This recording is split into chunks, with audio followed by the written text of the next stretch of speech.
El SIM swapping es una de las vulnerabilidades más escalofriantes de Internet. Alguien con la información necesaria podría hacerse pasar por ti, llamar a tu compañía telefónica y conseguir un duplicado de tu tarjeta SIM sin que tú puedas hacer nada por impedirlo. Da igual cómo intentes protegerte, da igual que tengas antivirus, VPN, gestor de contraseñas. El SIM swapping se basa en el engaño, en ingeniería social. Hace falta mucha labia y los datos que probablemente ya se han filtrado varias veces para conseguir hacerse pasar por ti y en una conversación telefónica colársela a un teleoperador. Da igual lo concienciado que estés.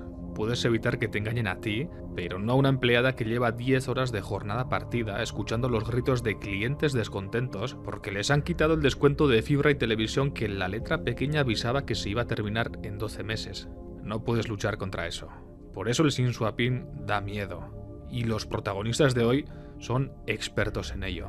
Por suerte para ti, a través de la ingeniería social y el SIM swapping, consiguieron botines tan grandes, a veces de millones de dólares, que decidieron alejarse de las víctimas particulares y dedicaron sus esfuerzos a empresas y compañías que podían hacerlos inmensamente ricos.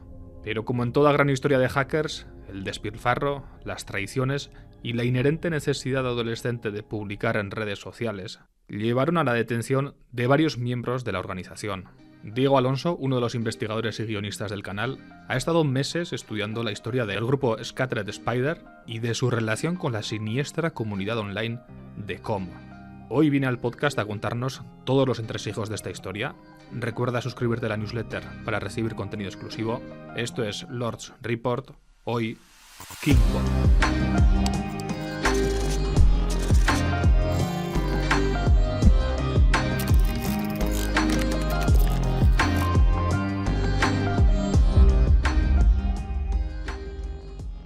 Diego, hoy me vas a contar una de las historias más siniestras del mundo del hacking. Incluye extorsión, incluye robo de muchísimo dinero, también incluye secuestros, agresiones y además es una historia poco conocida porque las últimas noticias son de hace meses.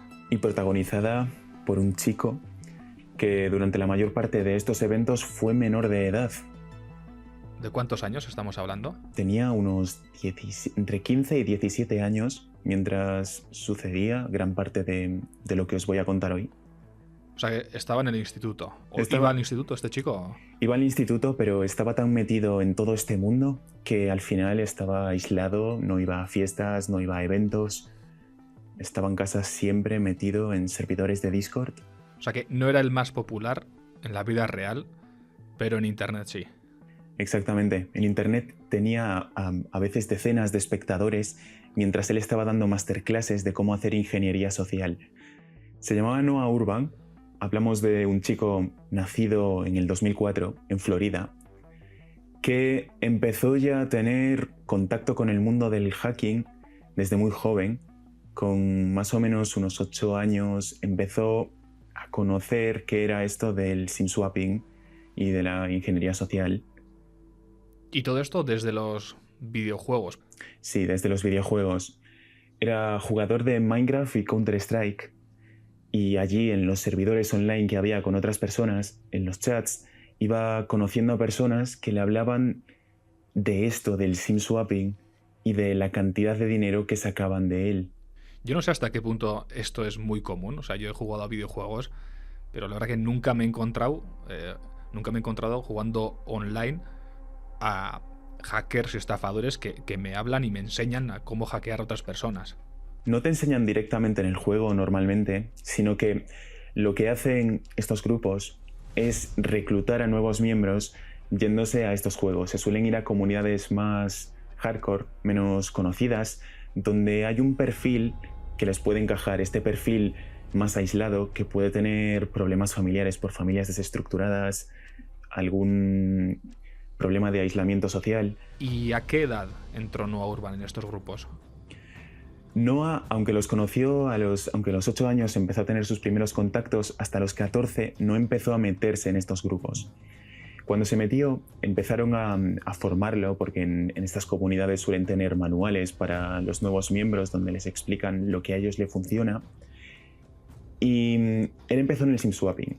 El SIM swapping es una forma en la que tú engañas a algún trabajador de alguna teleoperadora para que te clone el teléfono de tu víctima, de tu objetivo. Cuando eres youtuber, yo creo que te tiembla un poco el pulso cuando escuchas esa palabra, porque con el SIM swapping, si tú tienes mal configurada la seguridad de tu cuenta de Google en este caso, te podrían quitar esa cuenta, ¿no? Porque Sí, muchas personas tienen una verificación de 2 factores que consiste en enviarte un SMS. exactamente. Claro, con el SIM swapping lo que hacen es clonar tu teléfono, ¿verdad? Clonan tu teléfono y todo lo que llega a tu teléfono, SMS, llamadas, también le llega a ellos. Es decir, que Entonces, si quisieran loguearte en tu cuenta de Google, en este caso, si te han clonado el teléfono, les llegaría a ellos el SMS de verificación. sí, eso mismo. Y claro, esto es una brecha de seguridad enorme porque hay gente que tiene este doble factor de autenticación con el SMS en cuentas donde tiene dinero o en Claro, exchanges de criptomonedas.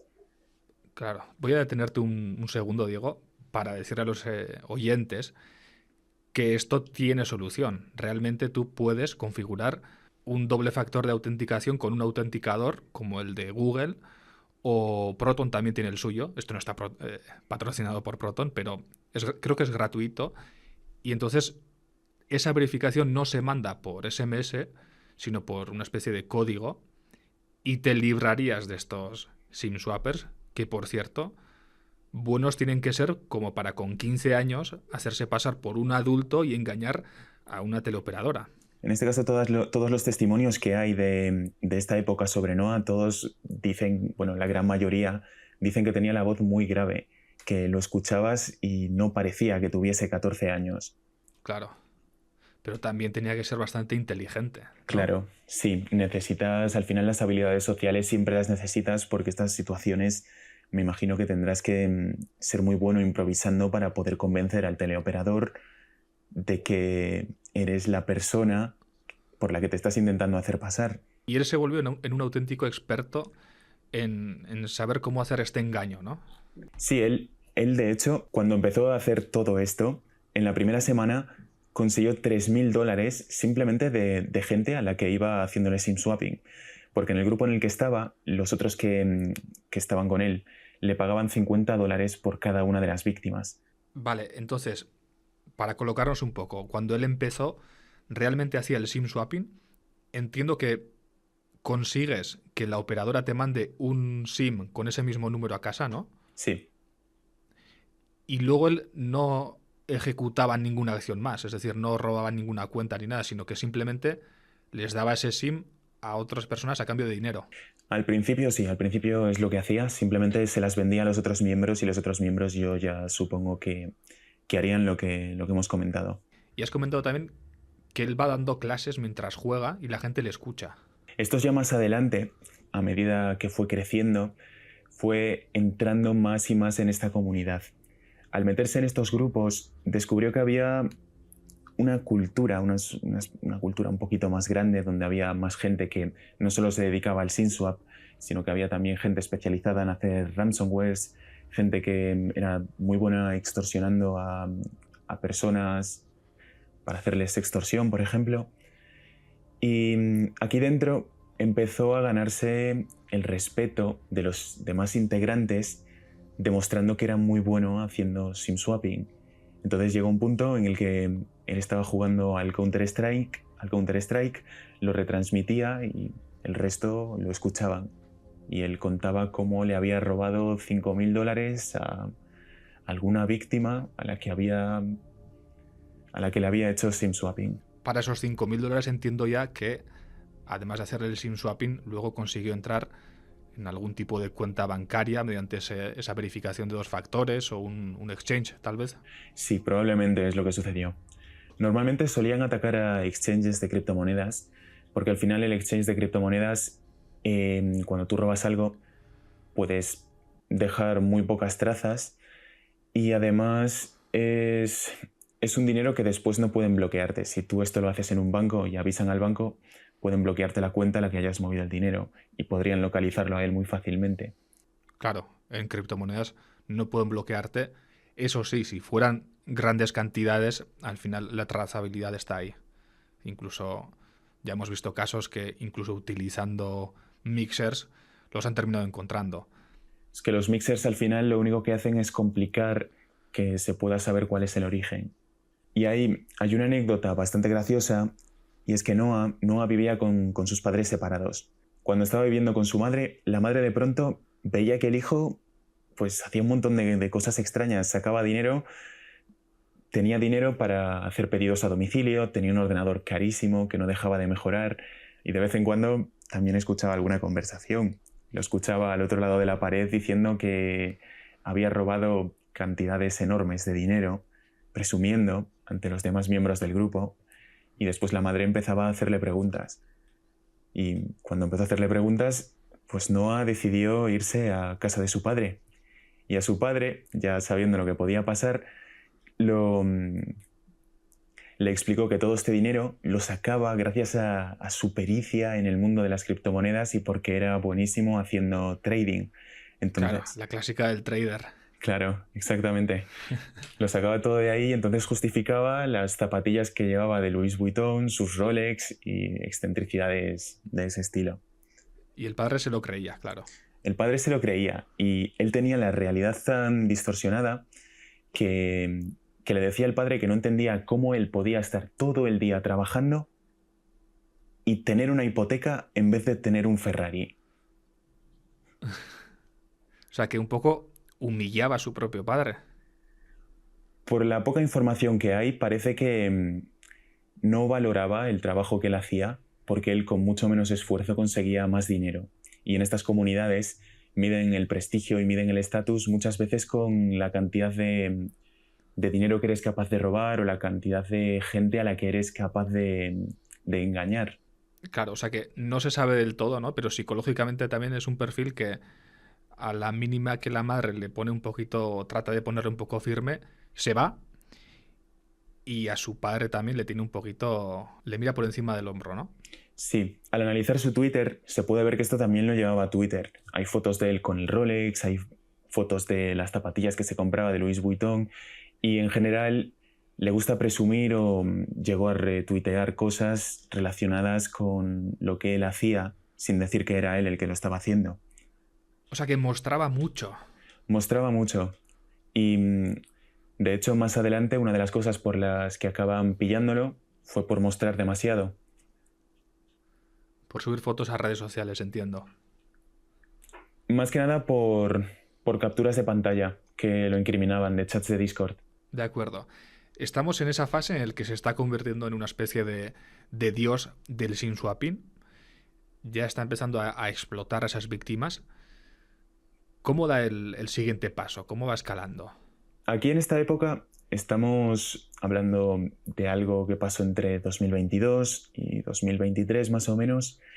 Y primero, en los grupos en los que estaba Noah empezó a haber una escalada que acabó en varios conflictos de algunos miembros intentando robar a otros miembros, porque al final, si querían víctimas para robarles dinero y esas víctimas estaban en el grupo con ellos, es decir, los otros miembros del grupo, presumían de los ataques que hacían y algunos tenían millones de dólares en monedas, en criptomonedas, por lo que eran los objetivos ideales para hacerles ataques. Noah se vio metido también en todo esto y hubo gente que empezó a enviar a personas en la vida real para que le rompiesen las ventanas de casa de su madre a base de lanzar ladrillos. Él aquí, como estaba en casa del padre y nadie sabía que estaba en casa de su padre, pues no hizo nada, simplemente dejó que esto dejase de suceder por... ¿Pero hubo algún conflicto concreto que derivó en eso, en que le fueran a tirar precisamente a él ladrillos a casa de su madre? ¿O fue simplemente porque había guerras internas dentro de estos grupos?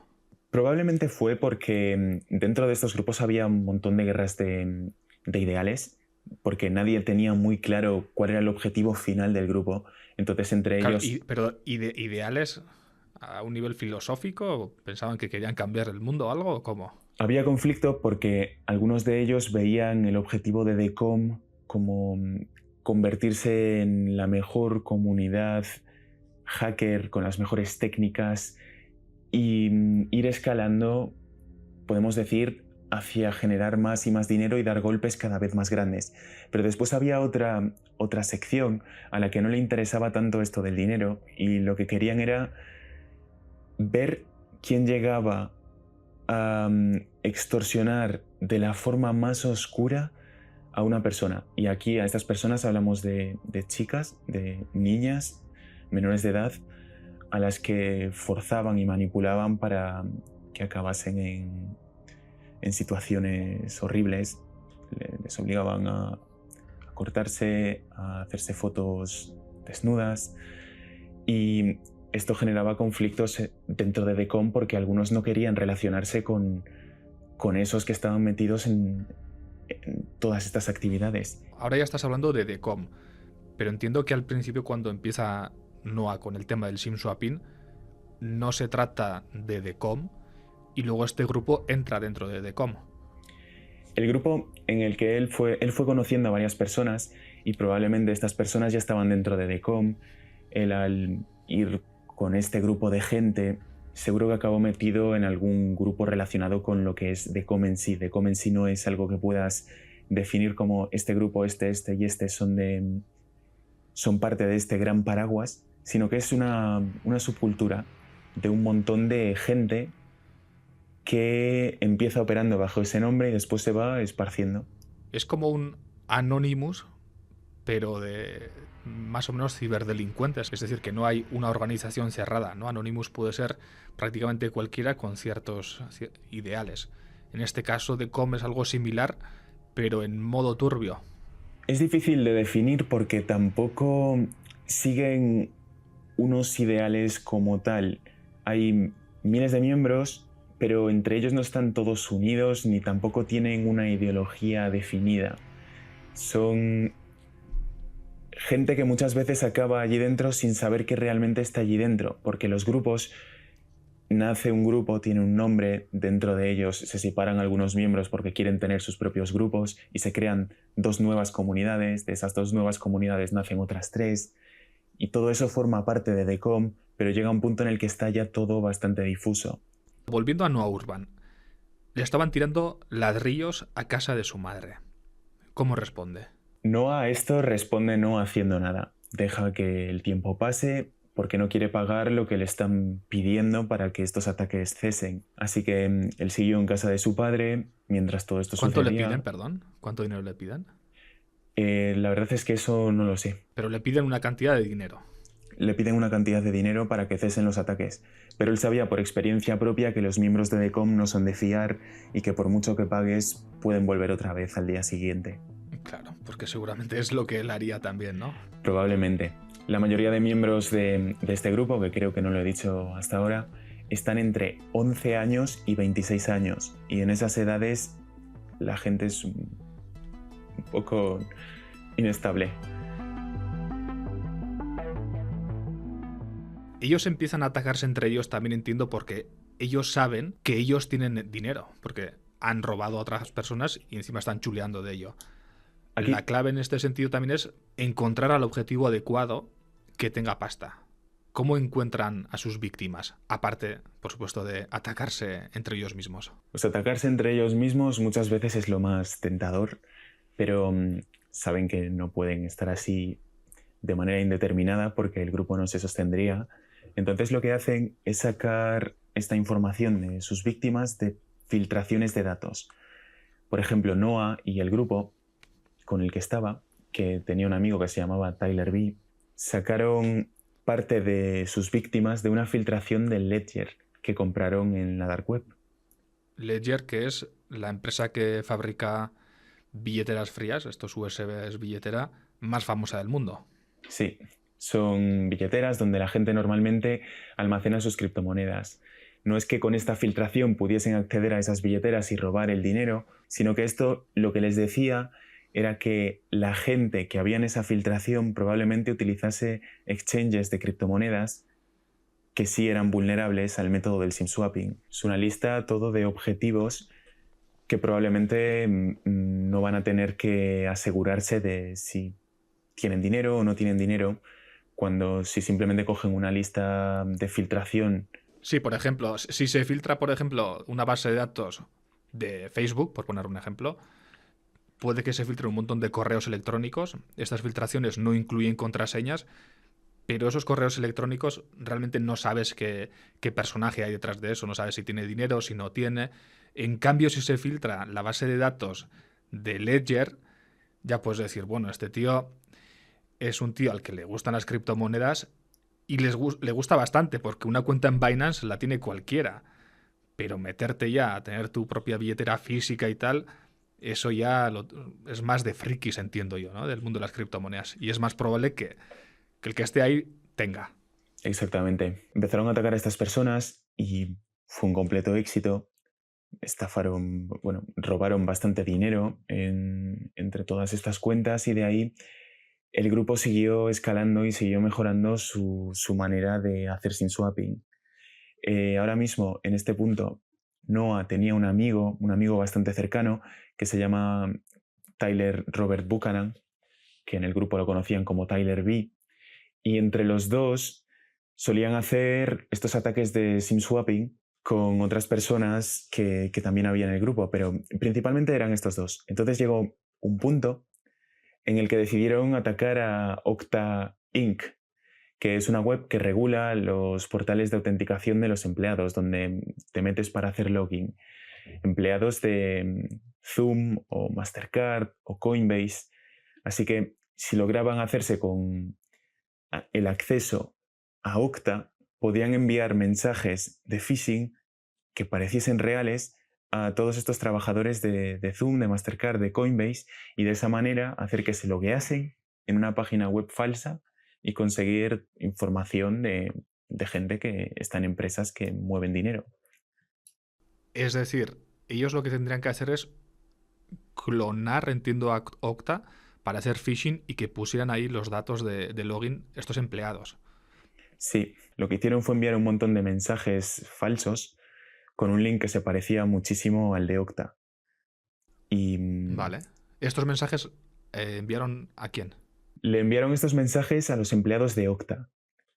Y enviaron tantos que al final por lo menos uno de ellos acabó cayendo y consiguieron acceso al panel de control de Okta. Y desde el panel de control de Okta podían enviar emails falsos a los empleados de Zoom, de Mastercard y de Coinbase. Sobre todo Mastercard y Coinbase son los... Claro, pero entiendo que enviaban los emails ya con el correo oficial de Okta. Exactamente. Sería muy difícil, sería para un empleado muy difícil darse cuenta de que estaba cayendo en una trampa.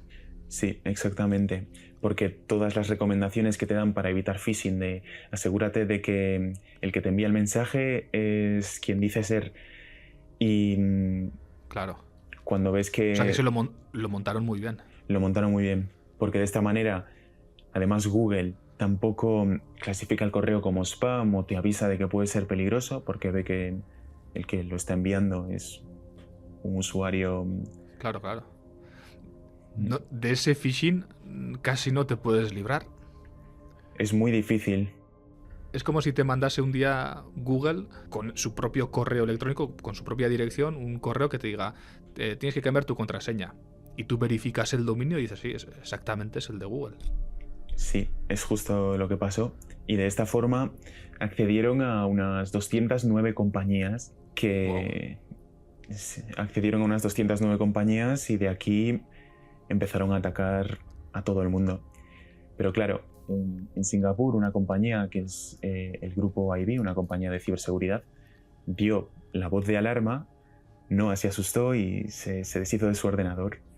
El ordenador ese que había estado montando tanto tiempo en casa de su madre que, por lo que dice, él costaba más de $3.000. Pero bueno, o sea, él entonces ya era muy rico. Entiendo yo que no le importa mucho un ordenador de 3.000 euros. Él era muy rico. Antes de este ataque ya hablaba que de ataques con los que con frecuencia robaba $5.000, $10.000. Y creo que tras este evento de Okta, por cosas que se dicen más adelante en su juicio, ya tenía un patrimonio de unos $10 millones. Vale. Más o menos en esta época, pues cumplió 18 años y dejó de estar en casa de su padre. Aquí lo que empezó a hacer fue moverse entre Airbnbs y también adoptó a una gata que se llamaba Diana. Esto es importante para más adelante. Y vivía de manera muy, muy parca. Solo su ordenador y una Play 5. Importante la Play 5. ¿Te refieres a que vivía de una forma humilde? Humilde, sí. Tenía solo el ordenador, la Play 5 y bueno, tenía también un Dodge Challenger. Bueno, eso no es tan humilde, pero me refiero, los Airbnbs a los que iba a vivir no eran de lujo. Ahora que lo dices, creo que esto no se especifica en ningún sitio que haya A ver, que visto. para una persona normal ya vivir en un Airbnb ya es bastante lujo porque es muy caro. Hmm. Pero quiere decir que no vivía en una mansión como hemos visto en otros casos del caso Malone, por ejemplo.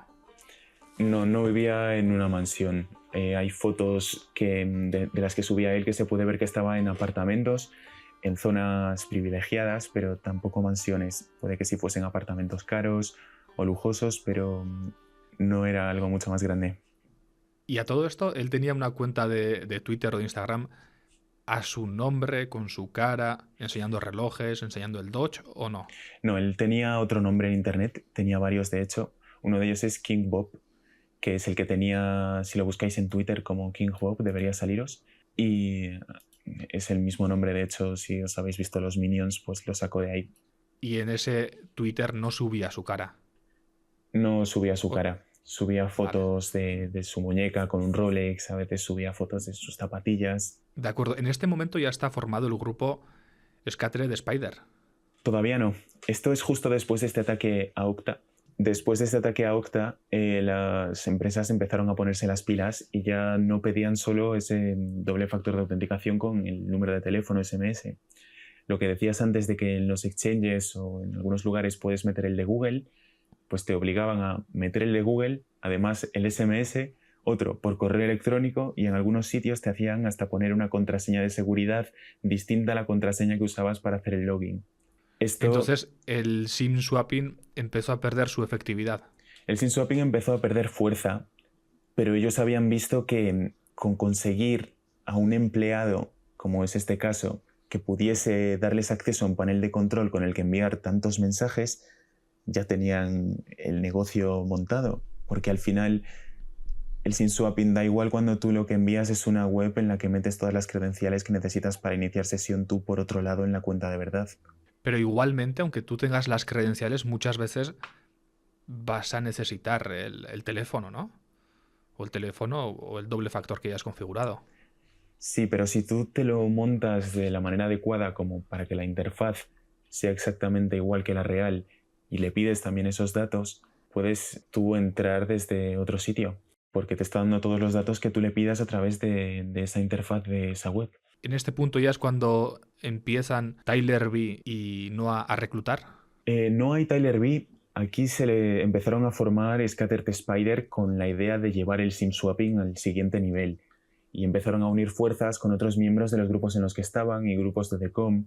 Se unieron, por ejemplo, con un tal Talta Jubeir, que tenía 19 años y que formaba parte de otro grupo, que es el grupo Lapsus, que se había dedicado a hacerle SIM swapping e ingeniería social a empresas pues, como Nvidia, Uber. Y esta gente se junta, crea Scattered Spider y saca el kit Octapus, basado en lo que le habían hecho a Okta. El kit Octapus es un kit donde cogen todo el aprendizaje que habían estado haciendo durante estos años y sacan un manual de instrucciones donde explican cómo hacer ingeniería social y también un kit donde había plantillas con diseños reales de páginas web que podías preparar y ya desplegar para enviar en emails.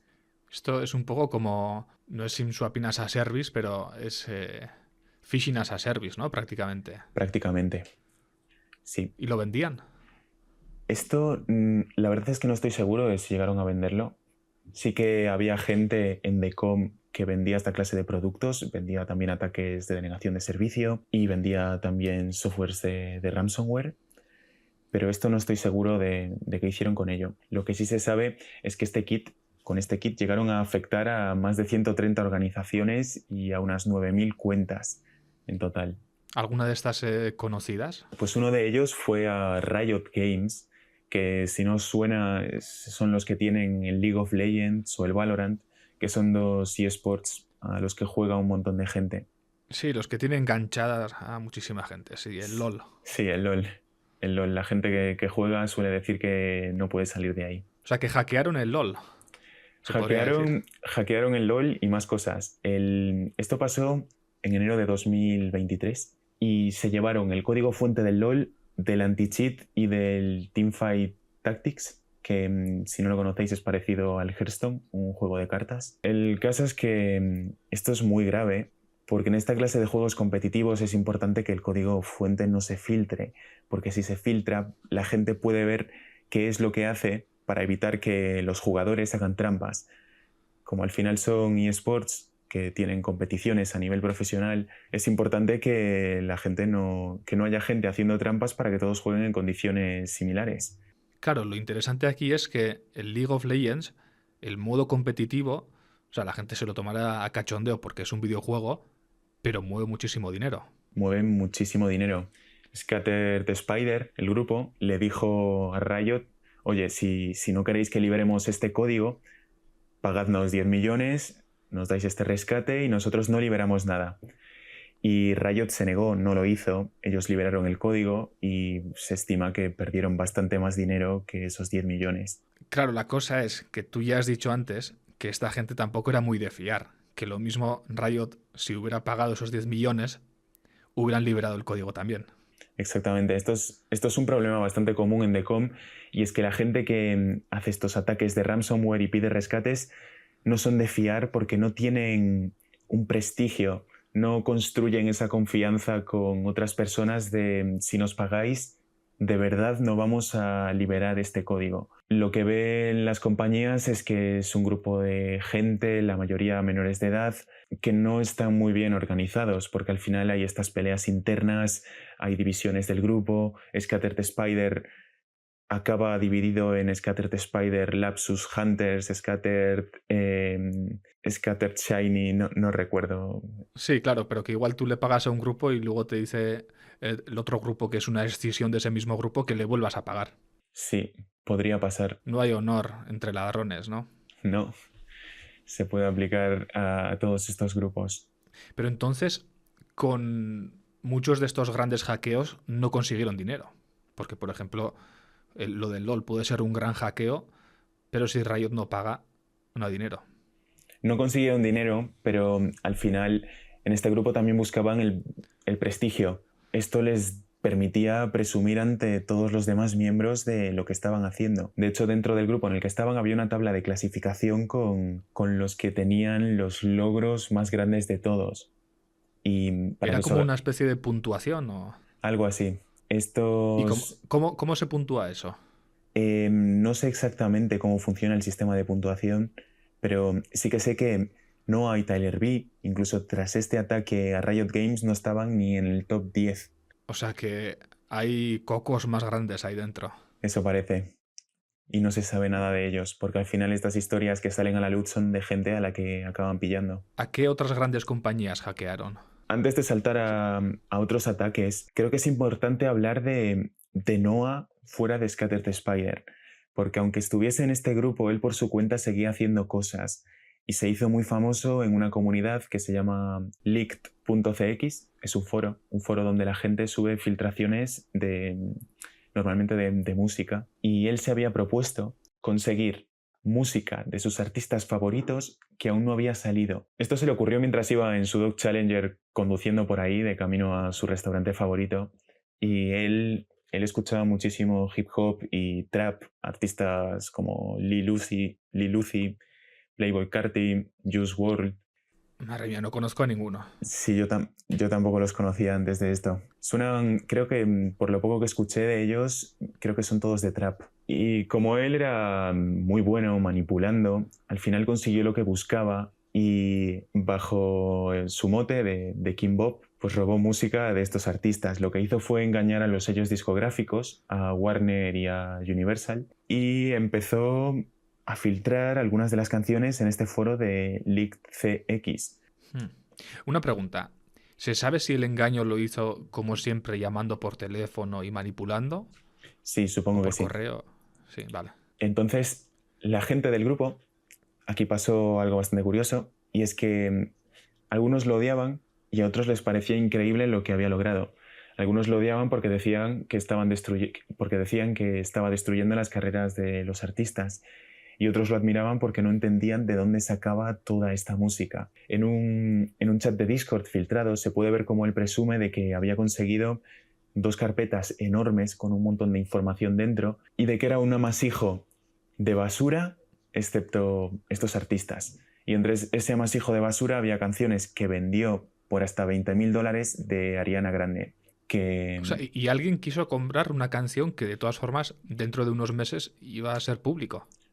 sí, había compradores para estas canciones y eso, oscilaban los precios entre $5.000 y $20.000. Aquí yo empezó a sospechar, pero puede ser que esas sean cifras que él haya dicho, pero que realmente... Porque es que me sorprende un poco que la gente pague hasta $20.000 por una canción que de todas formas en unos meses va a ser pública. Aquí la verdad es que me había puesto a investigar en el foro LeakCX en busca de si había algún artículo o algo a quién se le había hecho esta venta, pero no pude encontrar nada. También es cierto que por otro lado, más adelante cuando está en el juicio, Universal y Warner piden discreción con todo lo que pasó respecto a las filtraciones que hubo de sus artistas. De todas Entonces, formas, la gente que se enfadó con él porque decían que estaba destruyendo las carreras de estos artistas, creo que se equivoca, porque realmente este tipo de filtraciones son una especie de publicidad para ellos. eso es lo que decía él.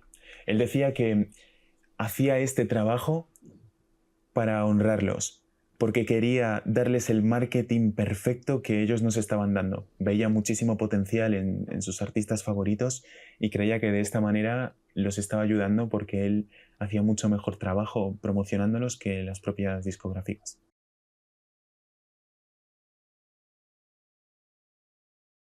Después de las discográficas y del ataque a Riot, en marzo de 2023, unos agentes localizaron a Noah en su Airbnb en Florida y le requisaron todo lo que tenía allí dentro. Las zapatillas, el ordenador, los Rolex, la Play 5. Y le dijeron, antes de irse, que sabían que pertenecía a Scattered Spider. La policía ya estaba detrás de Scattered Spider. Llevaban ya un tiempo siguiéndolo y algunos agentes decían que les impresionaba lo bueno que era Noah en ingeniería social. Y Ajá. tras perseguirlo, lo llamaron y le dijeron que le dieron un escarmiento. Le dijeron que no podía volver a utilizar criptos, que si lo volvían a ver habría consecuencias y también que se alejase de todo ese mundo. O sea, solo le dieron un escarmiento, como una palmadita le dieron, ¿no? Exactamente, sí. Sí, es que él aquí tenía 18 años. O sea, pensaban que lo podían salvar. Sí. ¿Y eso fue una especie de redada en su casa o simplemente fueron a buenas, le tocaron la puerta y le Fue dijeron... una redada, lo cogieron mientras él estaba con su Dodge Challenger y después lo acompañaron al Airbnb, entraron y se lo llevaron todo, incluidos los discos duros donde tenía las criptomonedas, las claves para acceder a las criptomonedas. Vale, o sea que él no tenía defensa posible. La En- policía lo tenía todo de él. sí, sí, y se quedó sin nada, empezó otra vez de cero y mientras él estaba en este estado, no se sabe muy bien qué es lo que pasó, pero Scattered Spider, por otro lado, estaba planeando un ataque a un resort en Las Vegas, Caesars Entertainment. Tiene presencia en Las Vegas, en Atlantic City, y es un casino un resort más bien, de los más grandes del mundo que factura más de 11.000 millones de dólares al año. Scattered Spider aquí atacó con su mismo sistema de SIM swapping, logró hacerse con los sistemas, robó información sensible y después les pidió 15 millones a cambio de no liberar esa información. En este caso, el casino sí que pagó el rescate y esto ¿Y motivó lo al... respetaron? Lo respetaron, sí. Vale. Lo Bueno, respetaron y esto motivó al grupo a otro segundo ataque, otro casino de este estilo gigantesco que se llama MGM. sí, Y claro. en este segundo ataque no se sabe si Noah estaba ahí, pero a mí yo la verdad me parecería muy extraño que Noah no se estuviese enterando de todo lo que hacía el grupo. Supuestamente Noah en este momento le han dado un tirón de orejas supuestamente no dirá que no estaba haciendo nada, pero Sí, estaba en casa y por poder él podía haber estado dentro de esto también, ¿no? claro. En el juicio y en las entrevistas que dio más tarde, en ningún momento llegó a decir que hubiese formado parte de estos ataques. Pero por cosas que estuvo haciendo mientras todo esto pasaba, me parecería muy raro que no hubiese estado ahí. Este segundo casino, el ataque fue un poco más espectacular porque lo que hicieron fue infiltrarse en los sistemas y les llevó solo 10 minutos hacer la llamada, engañar al empleado, conseguir las contraseñas, escalar en los permisos que tenían, y lo que hicieron fue bloquear todas las máquinas tragaperras que había, impedían cobrar las recompensas y todo se quedó bloqueado. Lo que hicieron fue pedirle también un rescate al casino, que el casino se negó a pagar, y esto hizo que durante 10 días los sistemas no funcionasen como deberían, y se estima que le ocasionaron unas pérdidas de unos 100 millones de dólares. Esto al MGM, Al MGM, sí. que es la sede donde suele haber muchísimos combates del UFC y de boxeo. Pues Noah, como ya he dicho, decía que no tenía ni idea ni de casinos, ni de que se estuviesen haciendo ransomwares, ni nada de esto, pero el FBI vio que Noah durante este tiempo no había estado precisamente no haciendo nada. Porque para empezar lo que vieron es que había movido criptomonedas de una de esas wallets que tenía y de las que le habían dicho que no querían que utilizase. Esto ya de por sí llamaba la atención, pero además de mover el dinero de esa cartera que no debería haber tocado, descubrieron unos agentes que había metidos en el grupo que Noah se había puesto a hablar de que si no le ponían ningún cargo pronto, iba a salir invicto de la situación y no iban a poder hacerle nada ni meterlo en la cárcel. Invicto entiendo que impune. Impune. Es decir, él decía que o bien un juez le condenaba algo o iba a borrarlo todo del ordenador y ya se iba a librar de todo. Y entiendo que ya llevaban tiempo, por lo que has dicho, unos agentes dentro del grupo. Sí, había algunos agentes infiltrados que iban haciendo capturas de las conversaciones que tenían los distintos miembros. Y Noah aquí dijo que menos mal que se había puesto a eliminar todas las pruebas que había en su ordenador y que gracias a eso iba a salir impune de la situación. Y la policía se mosqueó, porque le habían dado una oportunidad y él Y no lo iba a tomar. él además había movido primero 10.000 dólares de esa cuenta, pero después, más adelante, llegó a mover 76 millones de dólares y gran parte de ese dinero acabó en un servicio de apuestas cripto. 76 millones tenía. Eso parece. De las cuentas en las... Probablemente tenía algo más en algún sitio, no se sabe, porque supongo que lo tenía todo muy disperso para evitar que pudiesen seguirlo con facilidad.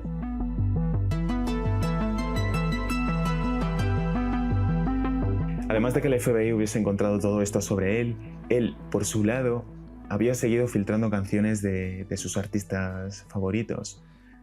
Así que lo de el escarmiento y dejar de hacer todo esto no sirvió de nada. Y él era consciente de que todo esto que hacía era demasiado temerario, por lo que había estado saltando entre un montón de Airbnbs con distintas cuentas que tenían nombres falsos. Ninguna de ellas había puesto que era Noah Urban. Y como tenía también varios Airbnbs al mismo tiempo, incluso aunque él no estuviese en ellos, eso era un lío enorme para el FBI porque no sabían en cuál iba a estar, ni cuándo, ni qué cuentas pertenecían a él. Pero claro, esta técnica debería haber funcionado, de hecho los agentes dicen que hubiese funcionado, pero él había puesto una foto de su gata Diana en una de ellas. Y uno de los agentes del FBI que estaba detrás del caso reconoció a la gata de cuando le habían hecho la redada la primera vez, que le habían dado la palmada en la espalda para escarmentarlo. Entonces fueron hasta allí para ver si de verdad era él y pues estaba allí, estaba en su habitación. Y esta vez imagino que no le dieron simplemente un escarmiento, ¿no? Se lo llevaron. Además de llevárselo, él estaba intentando borrar todo lo que había en su ordenador. Se había descargado un programa y lo estaba ejecutando, pero el programa no llegó a ejecutarse porque justo Windows se puso a actualizarse. Vaya, menuda suerte. Sí, Las actualizaciones del Windows. siempre en el peor momento. Y esto llama la atención porque para que, para que se vea que es una persona que toda su operativa estaba basada en la ingeniería social, no tenía ni Linux instalado, ni... No tenía un perfil técnico de hacker. No, era muy bueno manipulando. Es algo bastante común en Decom. La gente que está allí dentro no tiene un perfil técnico de hacker que es capaz de encontrar vulnerabilidades en los programas y colarse por los resquicios que encuentre en los softwares, sino que él se basa en atacar a la persona. Es que yo creo que nos sorprendería saber la cantidad de cosas que se pueden hacer sin saber nada técnico, simplemente intentando engañar a alguien, con simplemente un correo, una llamada, un SMS. En este punto, Noah es detenido. Sí, se lo llevaron el 9 de enero de 2025 y ahí estuvo un tiempo a la espera y al final cuando se celebró el juicio, Noah intentó reducir su condena con todos los trucos posibles, alegó enfermedades mentales, alegó problemas de ludopatía y Un poco como Kevin Mitnick, el hacker Sí. más famoso de la historia, también dijo que su problema era una adicción al hacking, ¿no? Y así Sí. más o menos se libró. En este caso no coló. En este caso no coló, hay ya un montón de gente que intentó esta misma técnica. De hecho, creo que en el juicio de Tyler B pasó algo parecido. Porque a Tyler B también lo detuvieron. A Tyler B lo habían detenido unos meses antes, en junio, julio de 2024, en Palma de Mallorca. En España. ¿Se sabe si vivía en España? Si simplemente estaba de vacaciones. Pues esto es un tema interesante porque Palma es un buen sitio para ir de vacaciones, claro. pues esto es un tema interesante porque lo habían encontrado en Palma de Mallorca y quería irse a Italia, pero ya llevaba bastante tiempo viajando entre distintos sitios de Europa porque esas guerras que había habido en 2023, que no le afectaron porque fueron a tirarle ladrillos a casa de su madre, a él le habían afectado de una forma muchísimo más directa porque alguien le había enviado a unos matones para que fuesen a asaltarlo a él, a su madre, los amenazaron con quemarlos con un soplete y él se negó a darle sus wallets cripto y escapó y llevaba escapando y huyendo por distintas zonas de Europa desde entonces. ¿Él realmente de dónde era? ¿De Estados Unidos también? De Reino Unido. Y le enviaron unos matones. Entiendo que hubo bastantes problemas en este sentido en el grupo, ¿no? Sí, se dividió tanto el grupo que salieron otros grupos especializados en esta violencia en la vida real. Con el tiempo llegaron a acumular muchísimo dinero y los delincuentes perfectos se convirtieron en las víctimas perfectas también. Exactamente. Porque a Tyler B le mandaron los matones para robarle, entiendo. Es que Tyler B, en el caso de Noah no estaba como líder claro de Scattered Spider, pero Tyler B sí lo estaba. Vale, o sea que era una diana andante. Era una diana andante rodeada de gente experta en hacer OSINT. De acuerdo. OSINT es que significa investigar con fuentes abiertas. Open Source Intelligence. Es decir, buscar los datos de una persona sin hackear ni nada, simplemente buscando todo lo que la web abierta dice de él. Todos los rastros que vamos dejando desde que empezamos a interactuar en Internet. ¿Qué otros miembros de la comunidad tuvieron este tipo de problemas? A Jung, por ejemplo, que era otro miembro importante del grupo, a él lo habían declarado culpable por cometer fraude electrónico y le habían requisado todo el dinero que tenía. Pero esto, otros miembros del grupo no lo sabían y pocos días después de que le hubiesen quitado todo, pues 3 hombres lo cogieron, lo metieron en el maletero de una camioneta, lo golpearon y le dijeron que solo lo dejarían en paz si él les pagaba $4 millones en criptomonedas. 4 millones que ya no tenía. Que ya no tenía. Al final se libró porque lo dejaron en un poste en mitad de la carretera, atado, y una persona acabó encontrándose con él. O sea que estamos hablando de que se llegaron a realizar secuestros y casos de violencia bastante... Que esto no es tirar un ladrillo a una casa, esto ya es dar un paso más. Esto es más grave. En estos grupos los ladrillos podemos decir que eran lo más básico. Había también tiroteos en los que enviaban a gente a disparar contra las ventanas de una casa, hubiese alguien al otro lado o no, eso no lo sabían, pero podría haber habido alguien al otro lado perfectamente. Y también organizaban secuestros, daban palizas, incluso podían llegar a cometer asesinato. Hay otro compañero que solía jugar con Noah, al que también raptaron. Y lo raptaron y le pidieron a Noah un rescate, pero se lo pidieron con el compañero atado. Estaban enseñándole en el móvil al compañero atado, mientras tenía la cara hinchada con sangre porque lo habían estado golpeando, y le estaban apuntando también con una pistola. Y le decían a Noah que si quería que lo dejasen en paz, tenía que pagarles $200.000. Y no pagó. ¿Y qué pasó con el chaval?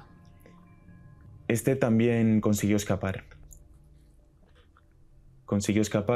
Estaba a mitad de la nada, cuenta que empezó a correr y se lo encontró un soldado a varios cientos de kilómetros de su casa. Dices que incluso se podían llegar a encargar asesinatos, pero, o lo investigaremos para futuros vídeos, pero ¿hay algún caso conocido que realmente haya terminado en asesinato? ¿O es lo típico que se dice de la dark web, ¿no? También que puedes encargar sicarios, pero luego realmente te estafan. Hay vídeos en directo de miembros de The Com matando a niños mientras tenían espectadores. Hay la parte más turbia de The Com, una de las que la gente evitaba formar parte, realizaba este tipo de cosas en directo, torturas, a veces engañaban a niños para que quedasen con ellos y después grababan todo en directo de lo que le hacían. Es O sea, una esta parte es una muy parte dura. de Decon más turbia que la de los hackers, entiendo. Es muy turbia, sí. Hablamos de grupos que se llaman 764, No Lives Matter. Eso está un poco separado de Scattered Spider, ¿no? Está separado, sí. Scattered Spider forma parte de la rama de The Com que se llama HackerCom, que se especializa en ransomware, en SIM swapping, y estos grupos ya más radicales forman parte de Extortion.com, que son grupos mucho más turbios. Hay capturas de pantalla muy, muy salvajes en las que puedes ver cómo no es que fuesen solo adolescentes, sino que hay muchos miembros que buscaban a niñas de entre 5 y 7 años. Claro, entiendo que aquí ya también entran pederastas, ¿no? Que Sí. entrarán en esos grupos. Claro. Y además menores de edad en su mayoría, porque buscan a la gente que hace esto en directo, quieren que sea menor de edad porque confían en que las autoridades van a ser más suaves con ellos. Dentro de los grupos intentan transmitirle a los demás miembros que esto es algo a lo que aspirar, algo digno de elogio. Y como son gente que aún se está desarrollando, al estar todo el día metida en estos entornos, acaban creyéndoselo y acaban viéndolo como algo normal, por lo que al final hacen caso a lo que le piden los demás del grupo. Y volviendo al tema de Noah, Noah estaba en el juicio, porque Noah era alguien que no se rendía en ningún momento. Hay chats de él en los que ves cómo estaba dispuesto a cualquier cosa con tal de no rendirse y con tal de mantener su imperio y ser el mejor haciendo SIM swapping. Durante el juicio, subordinados de Noah hackearon al juez, al que estaba allí, haciéndose pasar, hackearon al juez, se colaron ¿Mediante un engaño o mediante ingeniería social también, no? mediante ingeniería social. Se hicieron pasar por él, consiguieron su teléfono y empezaron a meterse en sus cuentas y le bloquearon el teléfono en directo. Y eso entiendo yo que empeoró la situación de Noah de cara al juicio, ¿no? Probablemente sí. Noah dijo que no tenía ni idea de qué es lo que estaba pasando. Y al final, tras todo esto, en su sentencia final lo condenaron a 10 años en prisión y a pagar $13,4 millones como compensación de daños. Y el FBI a esto le respondió que esperaba que el gobierno devolviese parte del dinero que le había incautado a Noah para ayudar a pagar a las víctimas, porque les parecía que Noah, con 20 años y dentro de poco tras las rejas, pues no iba a poder pagar esos 13 millones de dólares. En todo caso, podría pagarlo si volviera a las andadas. Claro. ¿Y qué pasó con ese dinero? Al final sí que se lo devolvieron a las víctimas, el dinero que habían incautado. Se supo hace poco que lo repartieron entre todos los afectados. Lo interesante es que Noah, incluso cuando lo metieron en la cárcel, el día que le dieron su sentencia final, publicó un GIF con un gato triste en Twitter. Se lo tomó a cachondeo. Sí. Y desde la propia cárcel, cada poco sigue tuiteando. Si te metes en su Twitter, ves que de vez en cuando aparece un tuit nuevo. Y esto es porque consigue algún teléfono de contrabando en la cárcel, tuitea y después se lo quitan. Y tiene que volver a conseguir otro. Con suerte, solo utiliza ese teléfono para tuitear Con suerte. y no para engañar a alguien. Él decía que estaba muy arrepentido de todo esto, que no quería volver a hacerlo y también que el juez no había sido nada benevolente con él y que no había tenido en cuenta su edad. Porque él dice que cuando empezó era menor de edad. Pero Claro, cuando terminó tenía 20 años. tenía 21 años. 21. 20-21, sí. Y le han caído 10 años. ¿Y a Tyler B? ¿Se sabe cuánto le ha caído ya? ¿O? Pues a Tyler B, el caso de Tyler B es bastante reciente. Creo que el 6 de este mes se declaró culpable y se espera que le caigan unos 22 años, pero no se sabe nada más hasta agosto, que es cuando O sea que sí, no están siendo benevolentes, ¿no? Es decir, van a pagarlo bien. Eso es porque algunos de los grupos, como los que mencionábamos antes de Extortion.com, el gobierno de Estados Unidos los considera ya organizaciones criminales. Perdón, organizaciones terroristas. O sea, los de Scattered Spider básicamente están pagando un castigo ejemplarizante o ejemplar, un poquito dirigido también a toda esta dinámica de DECOM, que es un poquito más siniestra, ¿no? Parece que últimamente están siendo más severos con estas sentencias de lo que eran antes, precisamente por eso. Porque ven que se les está yendo de las manos esta subcultura de DECOM. Sí, sí, ven que se le está yendo de las manos y además ven que los castigos que estaban poniendo no servían de nada. De hecho, el juez en este caso decía de Noah que él no tenía salvación y pedía a la gente que se pusiese en su lugar. Una persona que lleva desde que es muy pequeña metida en chats con gente que admira el trabajo que hace estafando a otras personas, suplantando identidades, manipulando, y que además le da muchísimo dinero, prestigio y le hace sentirse superior a todos los demás, que el juez decía que no servía de nada que estuviese menos tiempo, porque en el momento en el que saliese y tuviese algún bache en su vida, iba a ver la vía fácil en esta clase de crímenes e iba a recaer. Claro, es que no es solo la vía fácil, no es solo que para él es la forma más fácil de ganar mucho dinero, sino que él es un dios en ese mundo. Es su modo de vida, si tú, lo admiran, sí, efectivamente. Claro, y si tú se lo quitas, es que le quitas toda la vida. Ya no es una cuestión de dinero, es de todo, del respeto que le tiene la comunidad, de lo que dices, la admiración, etcétera. Él decía que todo giraba, toda su vida giraba en torno a esto. Pues eso, no había ido ni a los bailes de fin de curso, ni a excursiones, ni quedaba con gente. Estaba muy aislado. Hay otro dato interesante de este juicio, y es que la cobertura del juicio se puede seguir desde el foro de LeakCX, donde él sacaba estas canciones que filtraba. Y es gracioso porque está tratado desde una perspectiva de gente también metida en esta comunidad, y hablaban de que la cobertura que se le había hecho a King Bob o a Scattered Spider era basura de los medios boomers y que nadie había entendido nada de lo que era Scattered Spider ni de lo que era DECOM.